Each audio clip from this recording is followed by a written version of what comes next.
I am Eloise, 30 years old, and nothing in my life had prepared me for the betrayal that would come from the people I trusted most, my own parents. I had worked for 6 long years, juggling 2 jobs, late nights, and endless sacrifices to save enough money to finally buy my own home, a sanctuary I could call mine.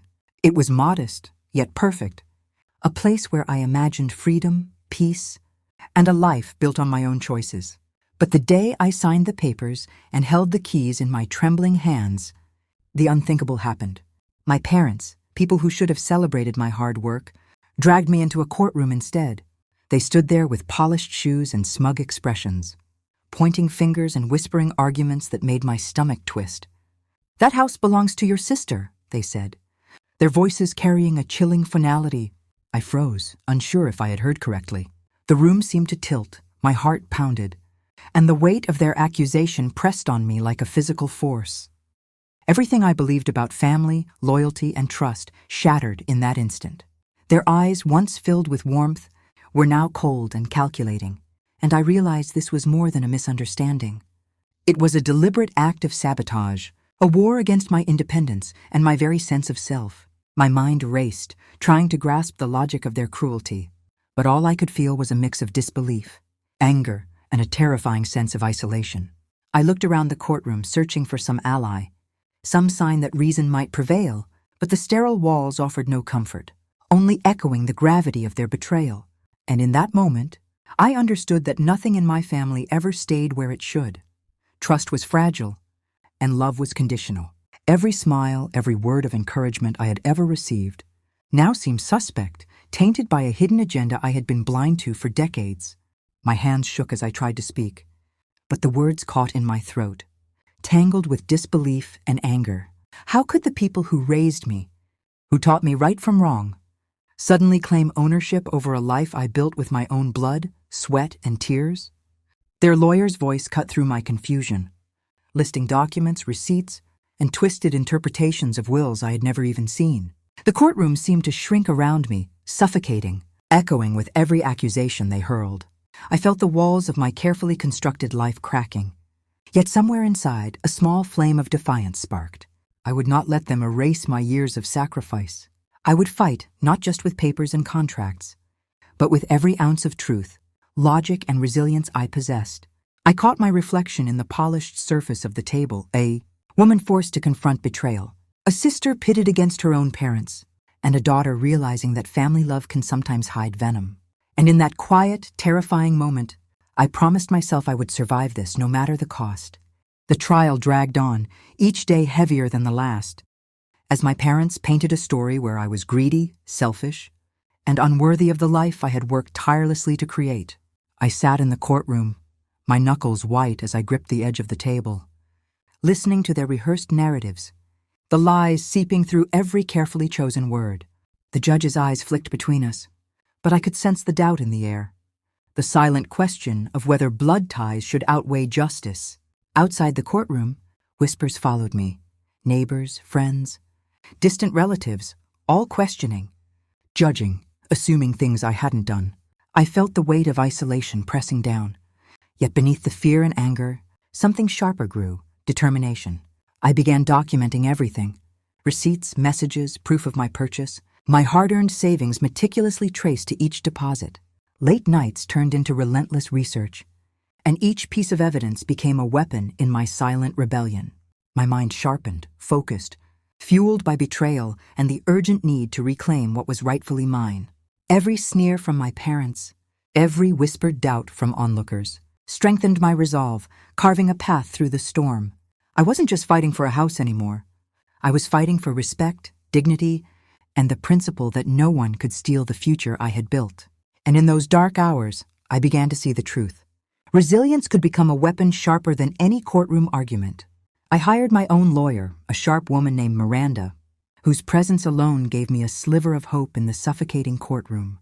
She studied every paper, every clause, every loophole my parents' side clung to, and slowly, methodically, began dismantling their case.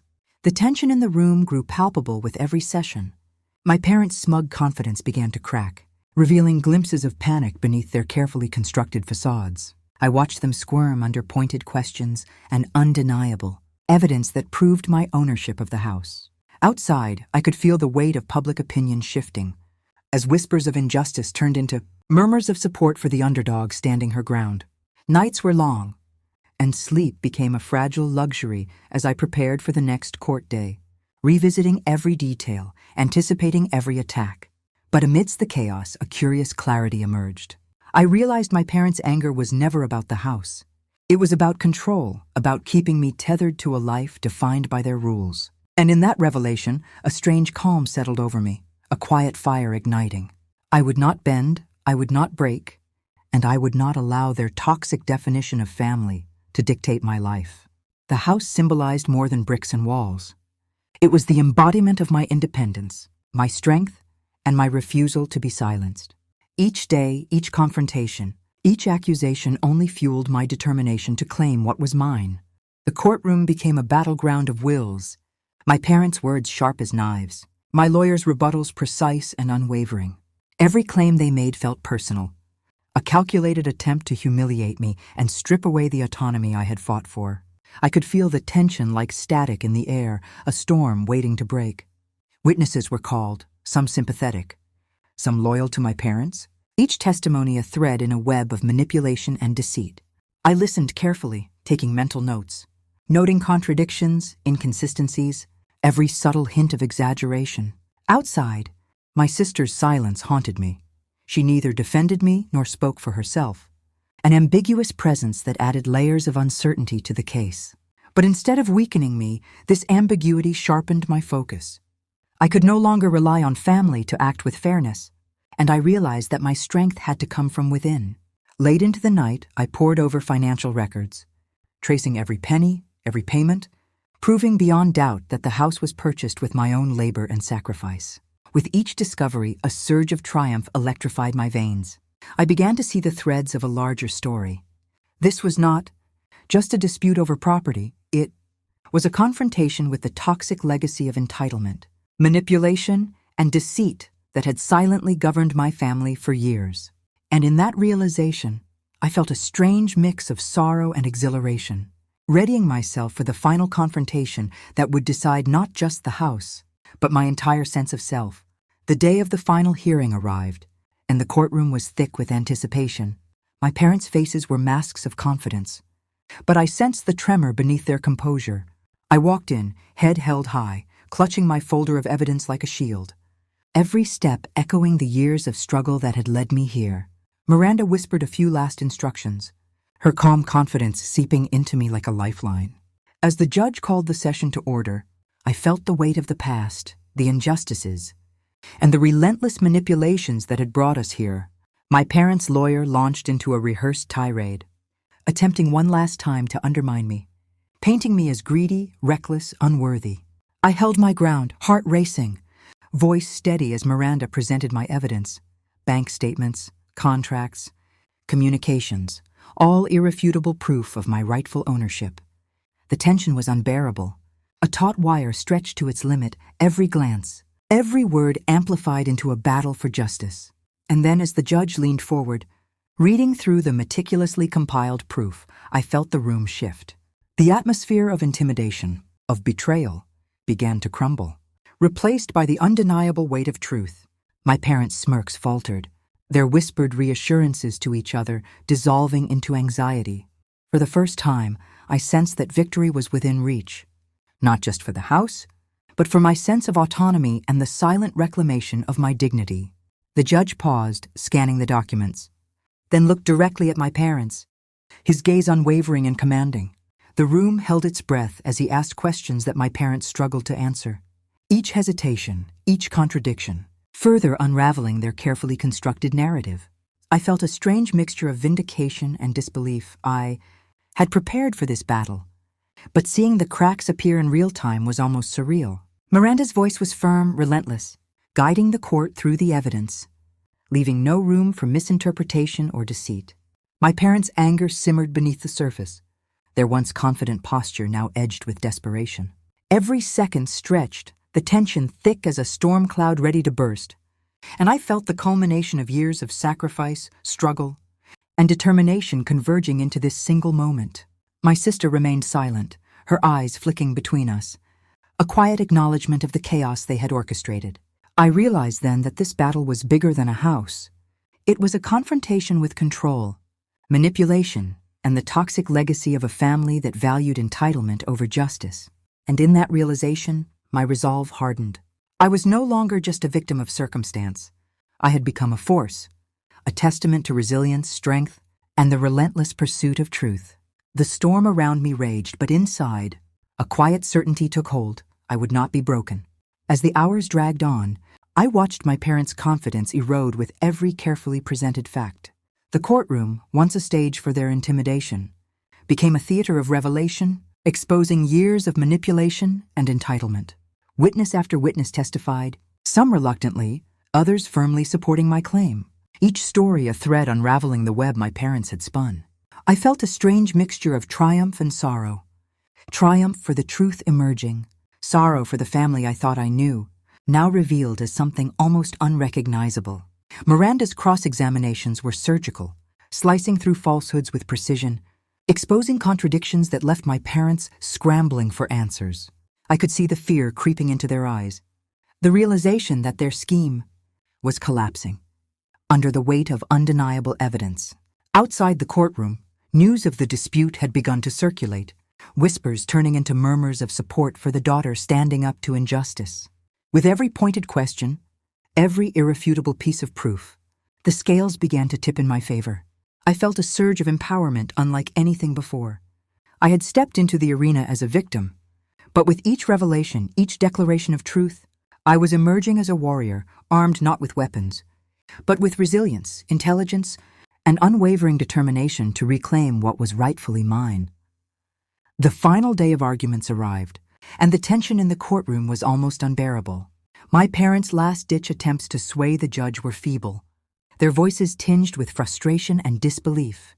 As each claim was dismantled with precision, I sat quietly, feeling the pulse of adrenaline and fear, yet also a strange calm, a sense of inevitability that truth would prevail. Miranda presented the closing argument with unwavering clarity, painting a picture of dedication, sacrifice, and resilience, contrasting sharply with my parents' selfishness and entitlement. Every eye in the room seemed to focus on me, and I felt the weight of their expectations, their judgments, and their silent hopes. My sister's gaze met mine briefly, a flicker of emotion I couldn't quite read. But it didn't matter. I had to stand on my own, not relying on anyone else to validate my right to this life. As the judge leaned back, taking a moment that felt like an eternity, I held my breath, my heart hammering against my ribs. This was the culmination of years of struggle, betrayal, and silent perseverance. The story of a young woman fighting for justice against her own family's greed and manipulation was reaching its climax. And every second, every word, every glance in that courtroom mattered. And as I waited, I realized I had already won something far greater than a house. I had reclaimed my dignity, my strength, and my voice. Finally, the judge began to speak, his voice steady, deliberate, and filled with authority. He recounted the evidence, the meticulous records, the contradictions, and the undeniable proof of my ownership. I felt each word resonate through me, a mixture of relief, vindication, and a long-awaited sense of justice. My parents shifted uncomfortably, their faces tight with tension, as the truth they had tried to bury so carefully was laid bare. I sat upright, chest swelling with a quiet pride I hadn't allowed myself to feel in years. Miranda's eyes met mine, a subtle nod acknowledging the relentless hours of preparation, the research, and the courage it had taken to stand alone against manipulation. The courtroom seemed to exhale with me, as if even the walls recognized the victory of truth over deceit. Every sneer, every whisper of doubt that had followed me here, was eclipsed by the undeniable clarity of justice. I realized in that moment that the house, while symbolic of my independence, was only part of the triumph. The greater victory was reclaiming my agency, my sense of self, and my refusal to be defined by entitlement or betrayal. I had transformed from a cautious, trusting daughter into a woman fortified by resilience, ready to face the world armed with the knowledge that strength and integrity would always prevail over manipulation and greed. The verdict was announced, and the words struck me like a thunderclap. The house was mine, fully and indisputably, purchased with my own resources, and my parents' claims were dismissed. A wave of relief and disbelief washed over me, mingling with an unexpected surge of triumph. I had fought not just for property, but for my dignity, my voice, and my right to define my own life. My parents' faces fell, their silence heavier than any argument they could have made. And for the first time, I saw the stark reality of their manipulations laid bare. The courtroom seemed to hum with the gravity of the moment. Strangers whispered, witnesses smiled, and even my sister looked at me with a complex mix of admiration and unease. I realized the house represented far more than bricks and walls. It symbolized resilience, the power to reclaim one's life from betrayal, and the triumph of truth over deception. In the quiet aftermath, I felt an inner transformation, a strength that had been forged in the fires of adversity. I had emerged from the chaos not just victorious, but changed, aware that my life was mine to shape, unbound by the toxic chains of family entitlement, and ready to face whatever storms might come with courage and clarity.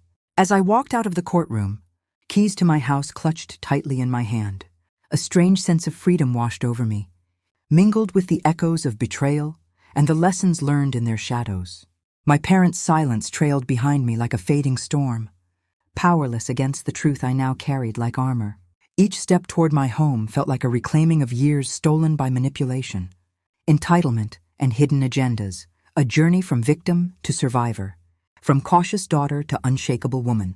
Inside, the walls of my new home welcomed me not just as a structure, but as a testament to perseverance, resilience, and the unyielding pursuit of justice. I allowed myself a quiet smile, knowing that while the scars of betrayal remained, they were now badges of strength rather than chains of despair. This house was more than a dwelling. It was a declaration that no one could define my worth, control my future, or silence my voice. And as I looked out the window, the city sprawling beneath me, I felt the power of survival, resilience, and the hard-won triumph of truth. My story, once shadowed by manipulation and family betrayal, had transformed into a saga of empowerment and justice. If you've ever faced impossible odds, felt trapped by deceit, or fought to reclaim your life, watch how I turned betrayal into strength. And remember, like, subscribe, and join me as I continue my journey into resilience, courage, and unstoppable determination.